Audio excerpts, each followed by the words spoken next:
Hola, ¿qué tal, queridos amigos? Ya estamos en otra clase. Estamos en la segunda clase de teologías de lo que es el cristianismo y pues ahora sí que gracias a Dios que nos permite estudiar juntos y espero que puedan estar hojeando los libros que les he compartido para esta, que quiere de veras, vamos a estudiar la historia, vamos a ir paso a paso viendo todo cómo inició todo después de la muerte de Yeshua. Entonces, pues bueno, vamos a poner nuestra diapositiva. Pues ya saben, debemos verificar todo completamente lo que está, lo que les estamos compartiendo para que ustedes puedan verificarlo y más que nada puedan ampliar la información que creo que es abundante en este tema. Hay muchísimos libros que hablan, que han estudiado a Yeshua de Nazaret. Entonces, en el camino de las teologías, por supuesto que vamos a ir viendo la vida histórica de Yeshua de Nazaret. El objetivo es, observaremos en la historia del cristianismo en qué momento entraron los griegos y los judíos helenistas al grupo de los nazarenos del siglo I de esta era cristiana y cuál fue la verdadera razón de la muerte de Esteban el diácono. Entonces, fíjense, con esto nosotros vamos a poder ver cómo fue que los griegos entraron, entraron a la historia. Y fíjense que estos griegos que vamos a ir viendo ahorita, cuando ellos entraron, de alguna manera empezaron a influir, empezaron a transmitir su ideología. Tanto es así que ya después los escritos que hay, incluso hablando del mismo Pablo, que él creció en un ambiente totalmente gentil, es decir, creció entre personas que no eran judíos de sangre y también no eran judíos en religión. Vamos a decir, no eran de sangre israelita y no practicaban el judaísmo, o sea, creció entre gentiles, como nosotros conocemos. Entonces, vamos a ver todo esto y pues de acuerdo dice aquí, de acuerdo al relato de los evangelios después de la muerte y resurrección de Yeshua, los apóstoles fueron enviados a rejudaizar a las ovejas perdidas de la casa de Israel, pues eso fue lo que les enseñó su maestro. Entonces yo creo que aquí es importante, por ejemplo, Mateo 10, 5 al 6, cuando les dio esa indicación de ir y compartir esas buenas noticias del reino, ¿ok? Está haciendo específicamente que ahora sí que hablaran precisamente con los eh, judíos, con los israelitas, dándoles el mensaje, ya llegó el Mesías, ya el reino, y el reino que estaban ahí hablando era un reino espiritual, porque realmente Yeshua en ningún momento se levantó así como ¿cómo se dice? Caudillos, otros mesías que quisieron rebelarse o más bien se rebelaron contra Israel, contra el imperio romano. Entonces, pues realmente no lo hizo así Yeshua de esa manera. Yeshua estaba hablando de un reino espiritual, y de alguna manera, como de acuerdo nos está mostrando los relatos de los evangelios, en esa humildad, así fue como se transmitió el mensaje, ¿ok? Y pues vemos claramente que pues, no estaba de acuerdo con los saduceos. La línea de Yeshua podríamos decir que era la línea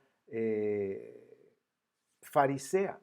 Entonces, miren, de acuerdo a Mateo, Yeshua no tenía en mente en ese momento a los gentiles y de alguna forma demostró con la mujer sirofenicia, o sea, alguien que era ahí de los terrenos ugarí, de los fenicios, de esa zona.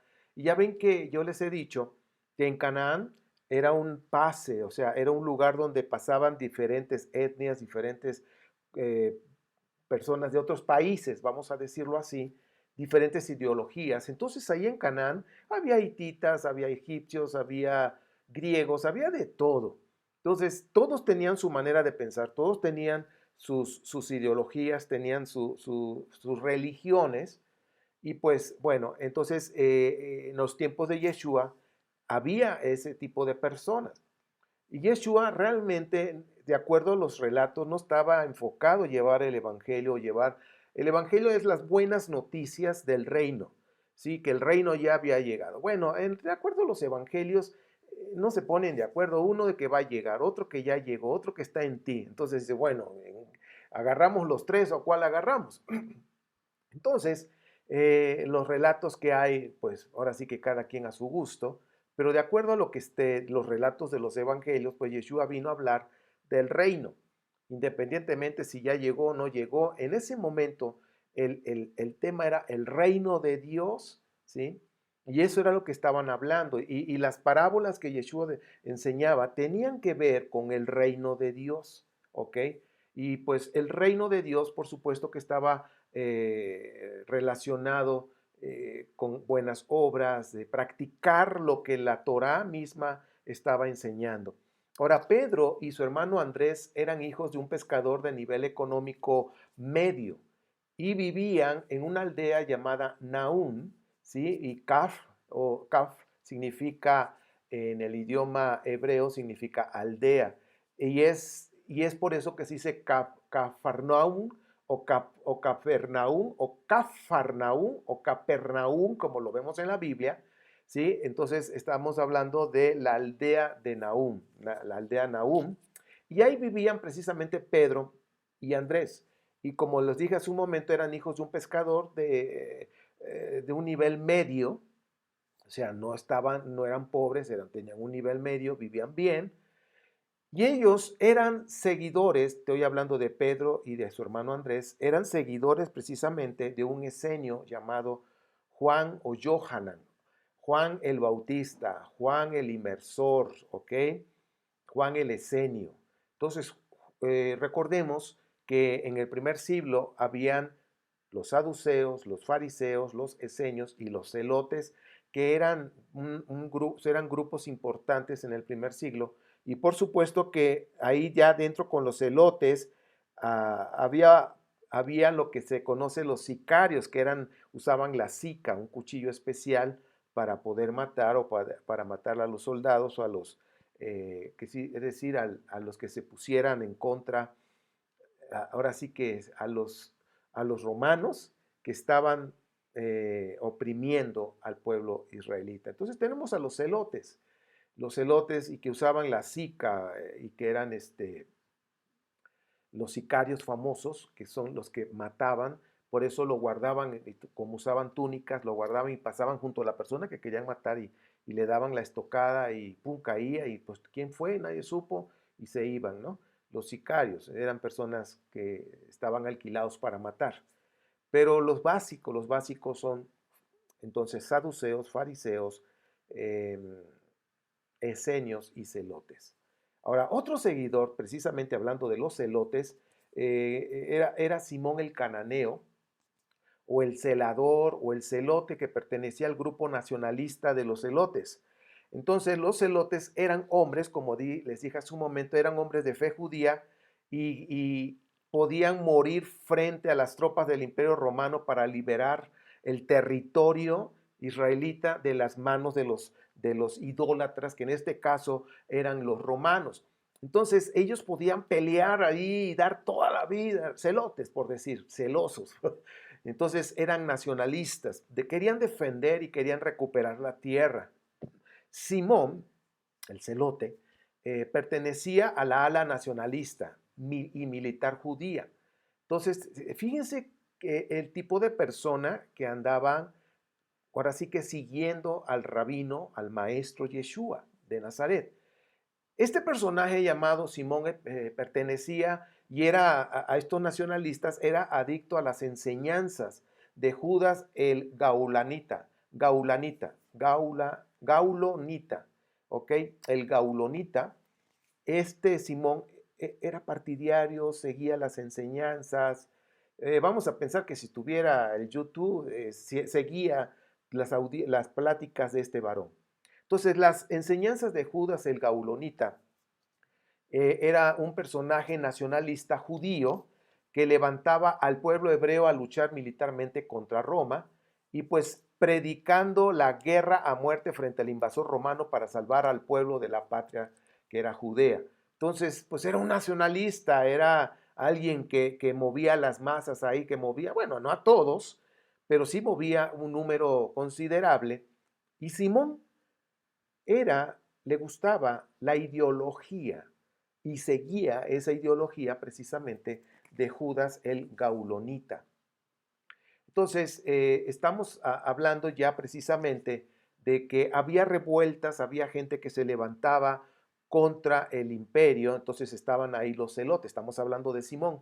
Entonces, cuando hicieron esta parte de elevar la categoría a Dios de Tiberio Julio César Augusto, quiero decirte que ahí fue esto más o menos entre el año 14 y 37 de esta era común, que elevaron como Dios a este personaje.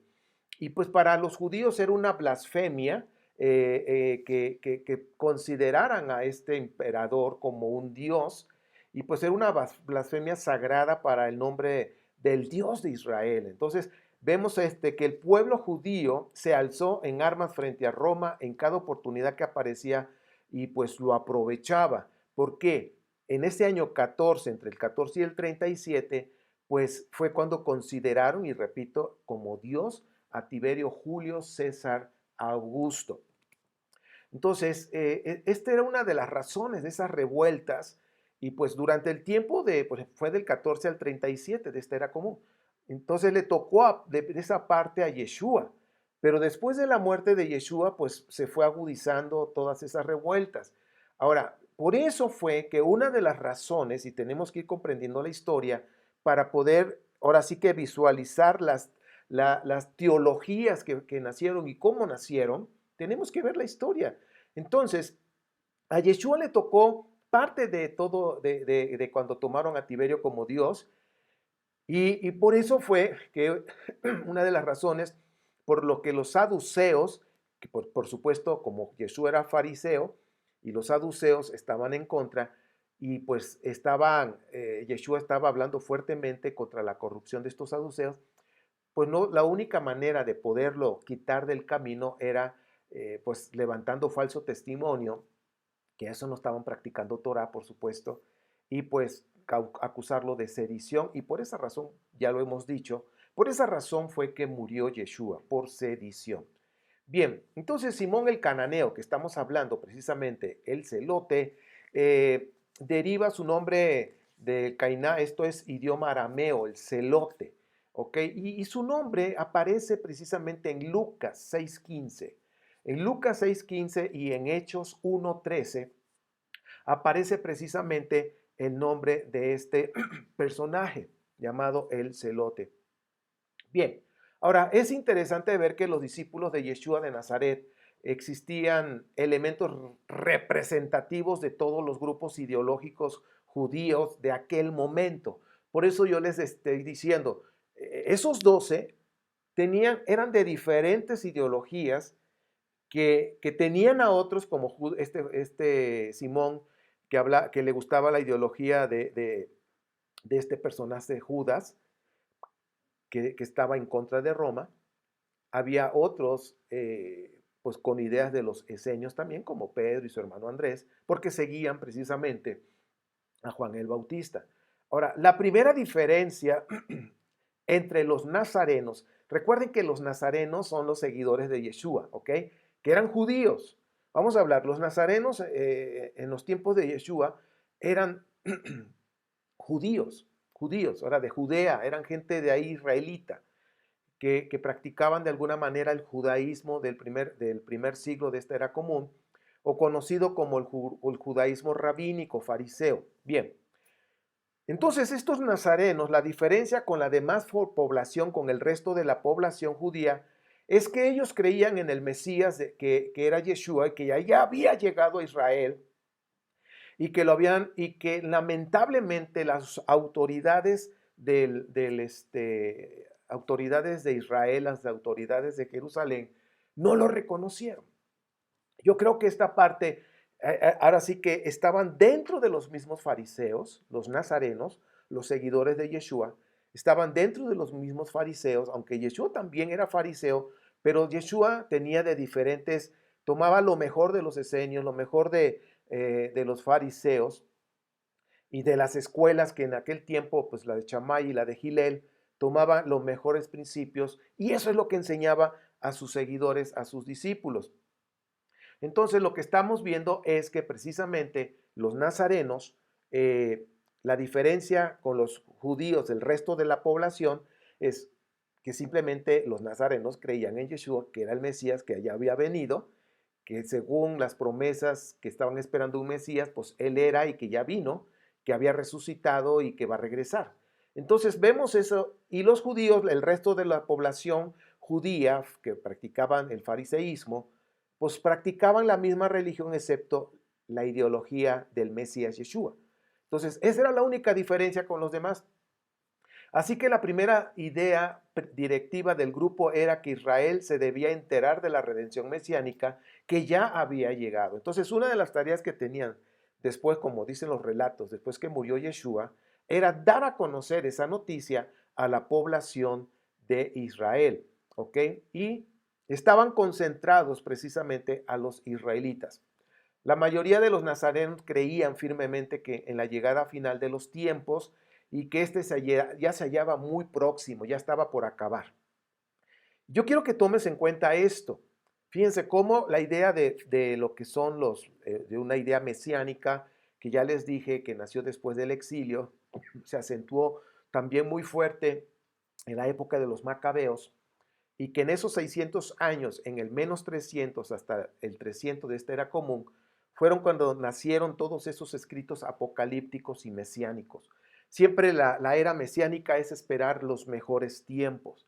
Por eso vemos que el libro de Apocalipsis es un libro de esperanza. En estos tiempos que estamos viviendo hoy, que lo del virus, lo de la recesión y lo que viene en entre septiembre y octubre de este año, de acuerdo a los expertos, yo no soy experto en economía, pero expertos que su opinión es respetable, están hablando de que viene la entrada precisamente de una moneda, una criptomoneda muy fuerte, basada, que tiene peso porque está fundada en oro, es del yuan, de este chino, y que pues esto va a desencadenar problemas económicos porque el dólar va a tener que luchar y va a tener que buscar estrategias para sobrevivir a esta entrada del yuan. ¿Sí? De alguna manera todos los grandes millonarios saben que esto ya está planeado y que de alguna manera ya la estafeta la tiene China. Pero el golpe final de estos tiempos, hablando del 2020 para el 2021, se está previendo, ahora sí que se está visualizando en la economía que precisamente entre enero y febrero viene el golpe final en la economía, el yuan va a fortalecerse aún más. Ahora, ¿por qué estoy platicando todo esto? Porque estamos en unos tiempos difíciles, así es, sí lo estamos. Entonces, nuestra confianza debe de estar todavía aún más en nuestro Padre Eterno, confiar totalmente en Él. Y pues bueno, ahora sí que prepararnos para el invierno. ¿Por qué digo prepararnos para el invierno? Es decir, tenemos que hacer todo, preparar los ingresos, tu negocio, lo que tú tengas planeado y lo que puedas hacer para fortalecer y elevar tu economía a otro nivel, porque viene un tiempo de invierno. ¿Qué es lo que hacen los animalitos cuando viene el invierno? Las hormigas, por ejemplo, almacenan alimento. Y no con esto estoy diciendo que llenes tu casa de alimentos, sino que más que nada, que puedas tener ahora sí que ese flujo de dinero para poder comprar el alimento, ¿sí? Entonces, vienen tiempos difíciles, que el Eterno nos guarde. Y no con esto vamos a aprovechar y decir, bueno, es que ya Cristo viene. Y es que, bueno, ya viene esto, bueno, ya viene, ya nos vamos a ir, ¿no? En las ideas, en los pensamientos cristianos. No, no es eso. Yo creo que es importante que nosotros veamos entonces que así como estamos pasando tiempos difíciles ahorita, de diferente manera, la entrada de la infotecnología, el Big Data y todo lo que vimos en el curso del siglo XXI y más todavía, es el cambio de una nueva era. Pero ese cambio va a ser bastante fuerte y agresivo. Está siendo. Bien, ahora, así como estamos nosotros viviendo esto en el primer siglo, ahora vamos a conectarnos allá, estaban pasando un tiempo difícil con estos romanos que estaban ahí precisamente, ¿cómo se llama? Ah, oprimiendo al pueblo de Israel, violando mujeres, en fin, había muchas situaciones difíciles. Ahora, esto de que nosotros nos tenemos que enfocar, como ves ahí, este es el Jerusalén del primer siglo, es una maqueta, es una idea de cómo era el Jerusalén del primer siglo, que no estaba todo poblado como está ahora actualmente. Ahora, esto que estoy hablando de que ya es el final, los judíos, y aquí es donde pongamos atención, los judíos de aquel tiempo, los israelitas de aquel tiempo, del primer siglo estoy hablando, y ya estoy hablando ya precisamente después de la muerte de Yeshua, la parusía. ¿Qué es la parusía? Miren, la parusía, como ustedes pueden ver, dice, es decir, ese momento intermedio entre el presente y el mundo por venir, es una idea totalmente judía y los judíos nazarenos creyeron vivir dentro de dicha época. Entonces, si nosotros vemos la Biblia hebrea, habla de un mundo por venir. Habla de ese mundo por venir que es la época mesiánica. Entonces, eso es una idea judía y que ellos pensaban, ya estamos al final. Y quiero decirte que Pablo pensaba eso. Pablo pensaba que el final estaba a 10 minutos, la parusía. Entonces, el grupo dirigente de los nazarenos, ¿sí? Se sentó, por supuesto, en Jerusalén. Ahí estuvieron, vamos a decir, el Sanedrín nazareno, el grupo de los dirigentes, y pues estuvo representada precisamente por Pedro y Santiago el Mayor, como se conoce. Ahora, la gran mayoría de los judíos del siglo I esperaban a un Mesías militar. Y eso es importante que lo tomemos en cuenta. Esperaban a un Mesías militar que se levantara, que fuera un caudillo y que viniera y peleara y los liberara de ese poder del imperio romano. Entonces, por eso los israelitas no admitían a Yeshua como ese Mesías que estaban esperando. Y más para decirles, pues ya murió, pero resucitó. Y ese mensaje, perdón, no lo aceptaban, porque ellos esperaban a alguien de carne y hueso y que viniera a pelear. Pero ellos decían, pero va a regresar, pero ¿cuándo? Nosotros queremos ahorita. Y es por eso que no todos creyeron el mensaje que este primer grupo nazareno estaban llevando, ¿sí? Sin embargo, claro que sí hubo gente, de acuerdo a los relatos y sobre todo el relato de Hechos, que en una de las fiestas, de las 3 fiestas que hubo, que fue la del Pentecostés, dicen que 3,000 personas creyeron en el Mesías y pues ya sabemos que ese aposento alto no se refiere en una casa porque no ¿en dónde vas a meter 3,000 personas? En esas callecitas tan chiquitas en aquel tiempo, 3,000 personas y en una casa de segundo piso, o sea, es incongruente. Esto sucedió en el templo, en un área del templo donde venían a la fiesta y ahí se podían aglomerar mucha gente y escucharon ese mensaje de Pedro de acuerdo al relato del libro de los Hechos. Recordemos que el libro de los Hechos se escribió en el año 120. Bien, entonces por eso la mayoría de mucha gente de Israel ahí en Judea, en Jerusalén, no podían admitir que Yeshua fuera el Mesías de Israel. Los primeros nazarenos que vemos de acuerdo a la historia, entonces debían que propagar esa idea, ese mensaje, esa predicación, por decirlo así, porque el Estado de Israel estaba en un caos, o sea, sobre todo Judea estaba en un caos tremendo y todo esto pensaban que era un momento apocalíptico. Este caos político de Judea pensaban que era un caos apocalíptico para la redención final y pues fue muy difícil manejar ese mensaje con todas las personas de Israel. Por supuesto, vieron el caos, pero entender que Yeshua era el Mesías que estaban esperando, no fue fácil. Claro que hubo creyentes, sí, sí lo hubo, y que al paso del tiempo se fue propagando, pero muchos no aceptaron por el concepto de Mesías. Estaban esperando un caudillo. Ahora, los apóstoles que se habían movido, pues todos estaban conectados precisamente con Israel, con este Jerusalén, con ahora sí que los líderes importantes, que era Pedro y Santiago, que estaban ahí, y los que estaban en otros lugares, siempre se mantuvieron en ese contacto en Jerusalén. Ahora, el Apocalipsis no era un estado de la imaginación popular judía, sino más bien era una realidad política del momento. Es decir, el tema apocalíptico, los mismos israelitas lo estaban viviendo en carne propia. De hecho, ya hemos hablado que estoy dando una serie en YouTube que se llama Los Apocalipsis. Pronto vamos a tener el número 8. Ahora, la parte 8. La muerte y resurrección de Yeshua era un acontecimiento máximo de la historia de Israel para los nazarenos, es decir, para los seguidores de Yeshua, ya que, ya que sentían que se había cumplido las promesas que estaban en la Biblia, que las promesas que se le dieron a los patriarcas, Abraham, Isaac y Jacob, ¿sí? Y todo eso demostraba el estado político y apocalíptico de Judea. Es decir, cuando estaban diciendo es que Yeshua es el Mesías y todo lo que está pasando es el apocalipsis, es el final y va a regresar. Y por eso ellos tenían la idea de que Yeshua iba a regresar en 10 minutos, en un par de días, o sea, no tarda.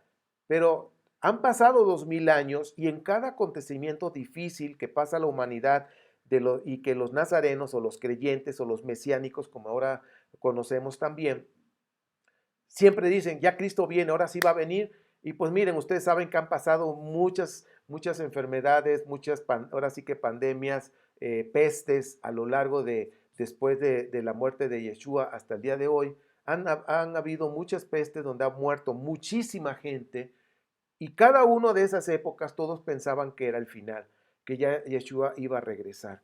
Ahora, la desesperanza judía y la falta de orientación a las masas israelitas figuraban un estado de apocalipsis o del fin del mundo. Entonces, ¿están pasando una situación difícil? Sí, pero la falta de información, y ahí viene el asunto, la falta de información hacían que todo lo vieran, sí, sí es el apocalipsis, ya va a acabar todo esto, sí, entonces que venga Yeshua, que regrese ya y que ponga orden en este momento, ya lo queremos. Entonces, estaban desesperados, ya no tenían esperanza los israelitas por el apocalipsis que estaban viviendo. Ahora, en Jerusalén, que era la ciudad santa del pueblo de Israel, los nazarenos tenían la posibilidad de comunicar el carácter mesiánico de Yeshua a los miles de judíos que llegaban a la diáspora, de la diáspora que venían a las fiestas, que acuérdense que eran las 3 fiestas de peregrinación, que era Pesach, que era el Pentecostés o el Shavuot y también el Sukkot.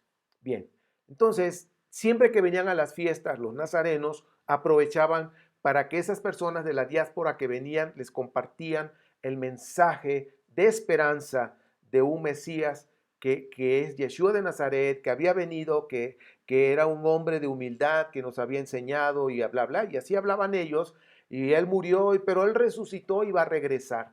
Entonces, todo ese mensaje es el que se estuvo transmitiendo.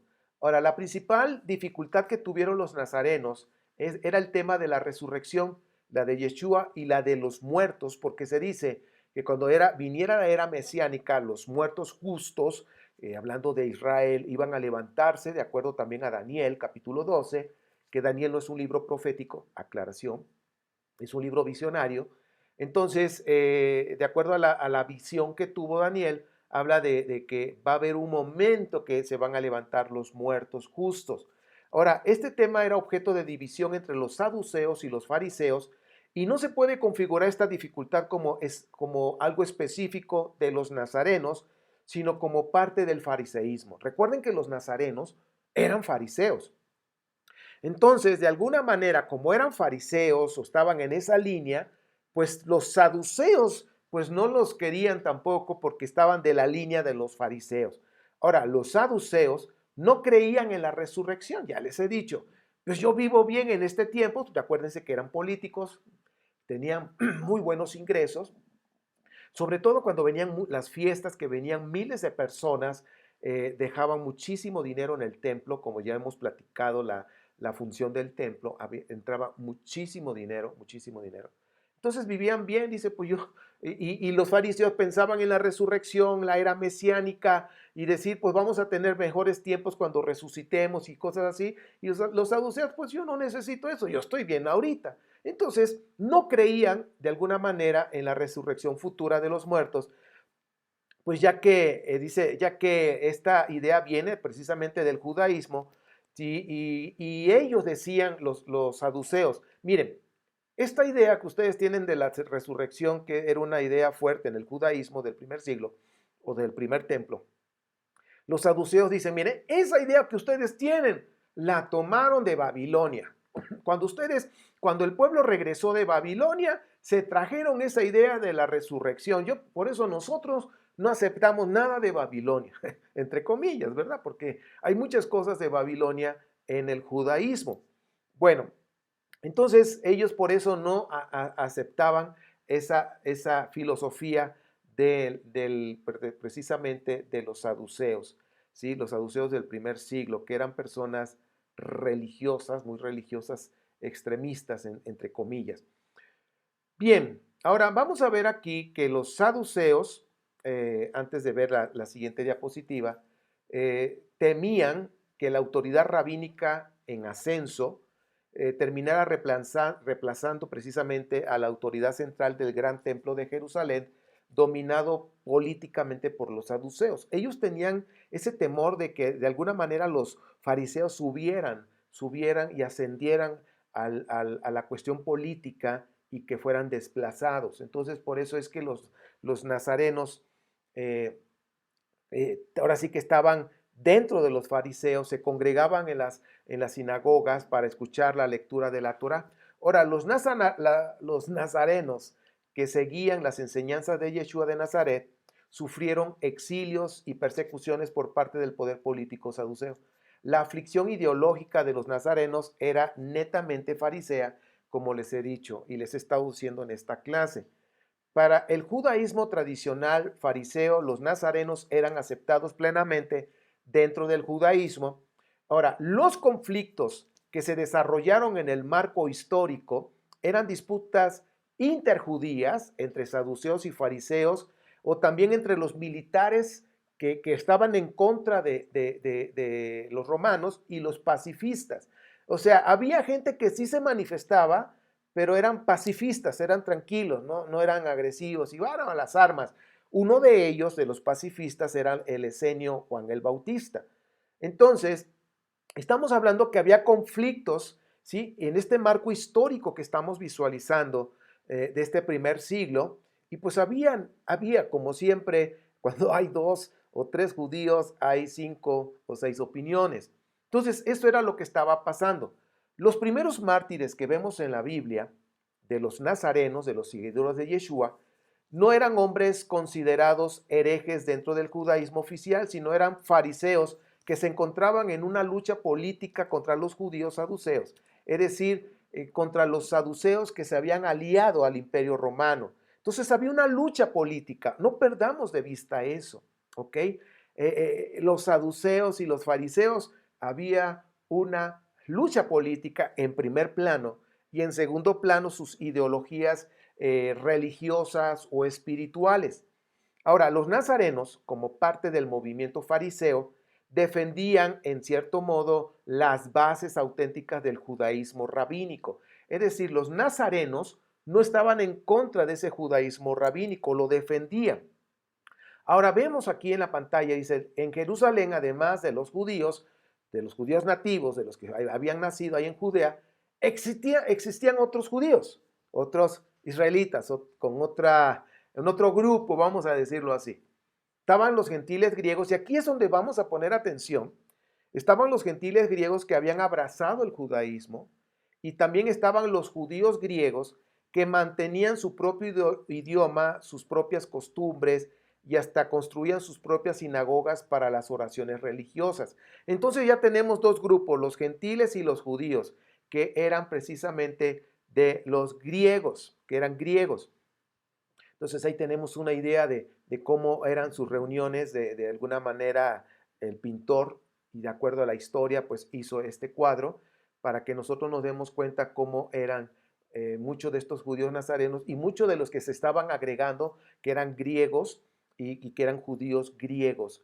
Bien, muchos judíos helenistas, y aquí está lo interesante, muchos judíos helenistas y griegos convertidos al judaísmo habían ingresado en el grupo de los nazarenos. Es decir, acuérdense que dentro del grupo de los fariseos estaban los nazarenos, ¿ok? O sea, se confundían.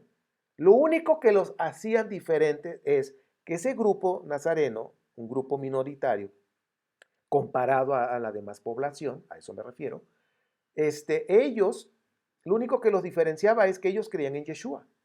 Pero de ahí para allá practicaban lo mismo y defendían precisamente lo que decía yo hace un momento, el judaísmo rabínico. Entonces, ahora, cuando entraban y empezaron a llegar los griegos y los judíos griegos, gentiles griegos y los judíos griegos, y empezaron a entrar a la sinagoga rabínica, la judía, la farisea, muchos de esos judíos eran helenistas y griegos convertidos al judaísmo.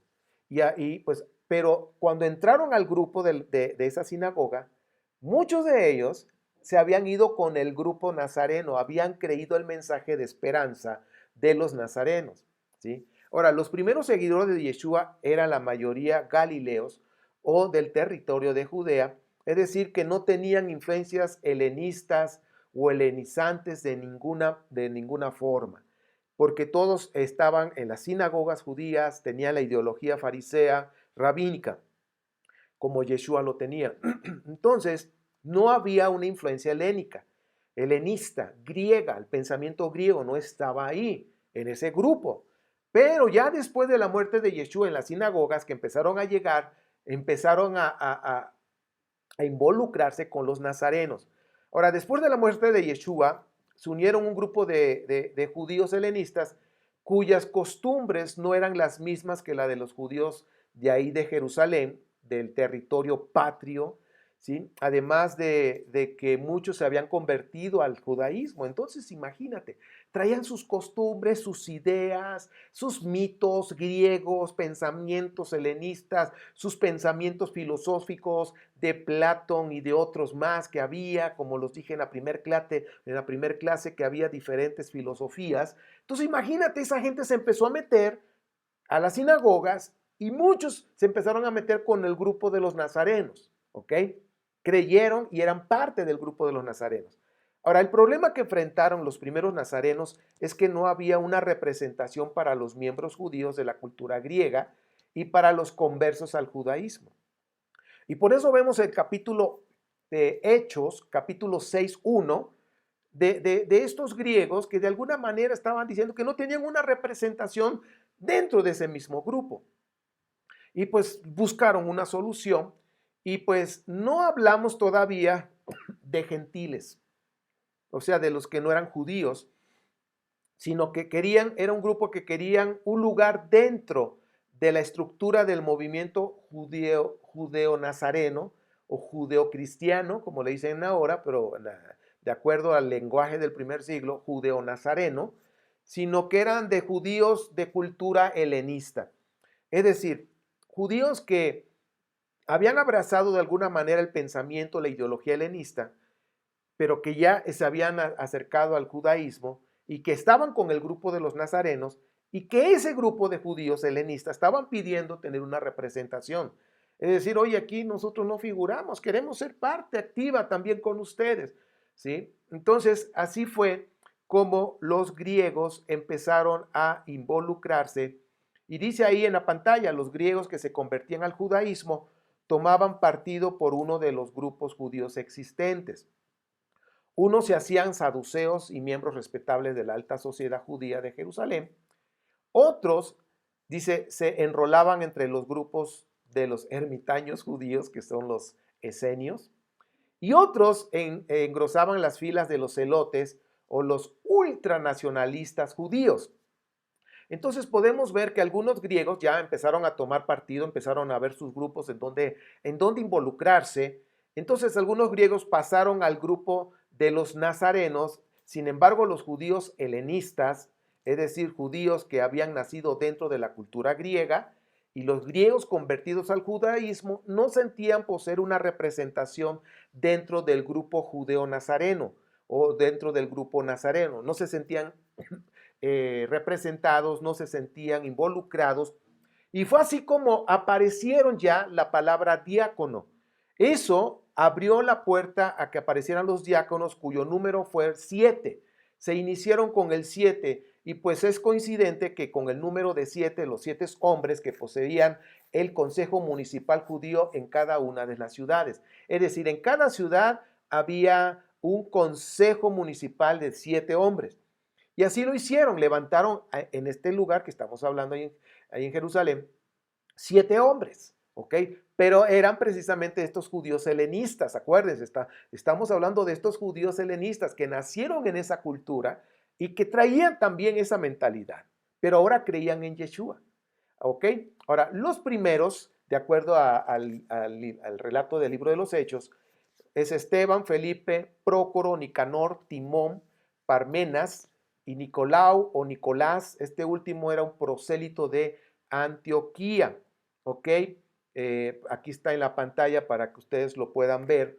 Y estos personajes, pues fueron los primeros 7 diáconos que hubo.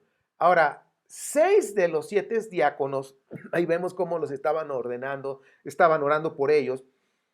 6 de los 7 diáconos eran judíos de origen genealógico, de sangre, como decimos, aunque sus nombres eran griegos por la traducción del hebreo, porque eran judíos helenistas. O sea, eran de sangre israelita, judía, ahora sí por descendencia, pero sus nombres pues eran de helenistas.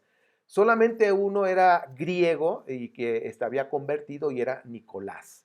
Ese sí era griego, pero se había convertido al judaísmo y había creído precisamente en Yeshua.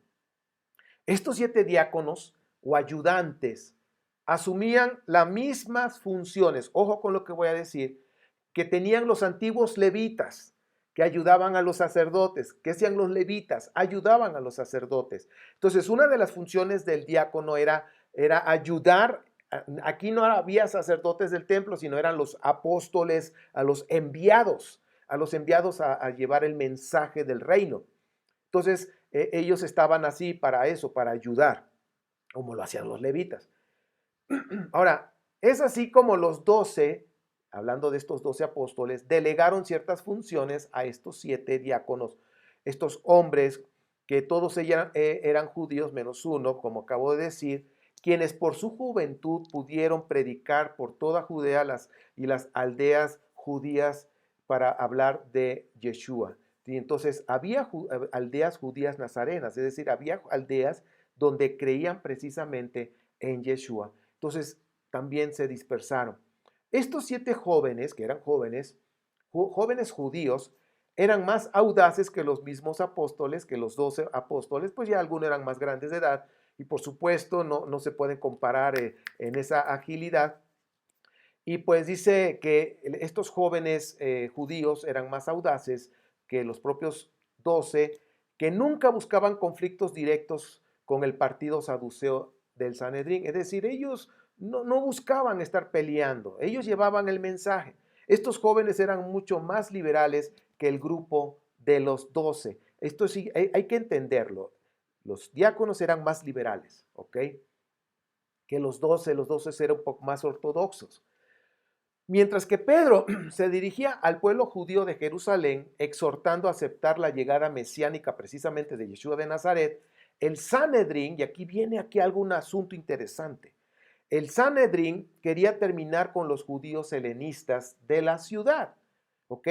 Entonces aquí el Sanedrín, que su mayoría eran saduceos, que eran los que estaban gobernando, no querían a los judíos helenistas. El helenismo, que era la cultura griega, traía conceptos idólatras al judaísmo. Y ellos no querían que estos griegos con sus conceptos de idolatría los metieran al judaísmo de aquel tiempo. Entonces el parlamento, hablando de este Sanedrín, temía que se expandieran y transformaran el espíritu hebreo, es decir, ese espíritu hebreo ortodoxo, por decirlo así, de la Torá y todo lo que está relacionado con la Torá, se perdiera por el helenismo. Y yo creo que no estaban equivocados, la verdad, porque el helenismo entró con fuerza precisamente al cristianismo. ¿Sí? Aquí vemos un asunto que con esto ya vamos a cerrar la clase, es Esteban el diácono y que él murió y que muchos habíamos pensado que había muerto por predicar el evangelio, por predicar de Yeshua, por hablar de Yeshua. Ahora recordemos que los saduceos estaban ahora sí que muy alertas con los judíos helenistas. Ojo con eso, judíos helenistas, no tanto con los nazarenos. Esteban era uno de los judíos helenistas que constituía el grupo de los 7 diáconos. Ahora, la lucha interna del judaísmo, recuerden, saduceo, fariseo, se encarnó en la lucha contra los judíos helenistas y más si estaban ya en el grupo de los fariseos. Esteban, y como lo acabo de decir, Esteban no cayó por ser miembro de los nazarenos, ¿sí? Porque creía en Yeshua, porque era cristiano, vamos a decirlo, términos de ahorita, ¿sí? Sino por ser del partido del helenismo dentro del judaísmo.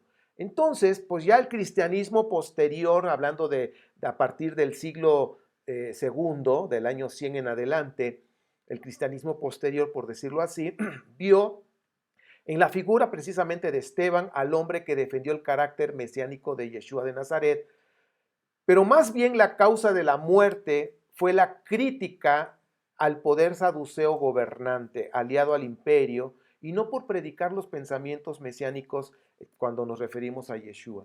Entonces, realmente, ¿por qué murió Esteban? No murió por predicar a Yeshua, por hablar de él, no. Murió por criticar precisamente el poder saduceo, el poder que estaba gobernando en ese momento.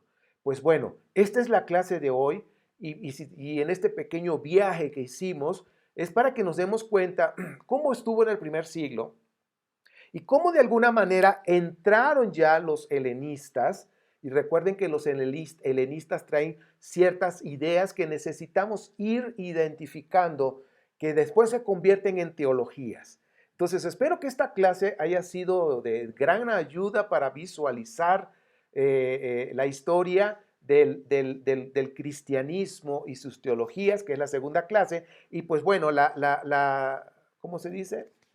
La bibliografía está en pantalla, precisamente los cristianismos derrotados de Piñero, Asia Menor y los tiempos de Pablo, Lucas y Juan. Está muy bueno este libro de Eduardo Arens, Las raíces judías del cristianismo, la sinagoga iglesia, la ruptura del siglo I y el judaísmo de Jesús, el judaísmo de Pablo. Todos estos libros son de Mario Sabán, excelente información histórica. Recuerden que Mario Sabán, aunque es judío, es un judío cabalista, pero sus libros hablan precisamente de historia, lo cual se los recomiendo. Él es un historiador. Y la Biblia la Biblia y el helenismo de Antonio Piñero.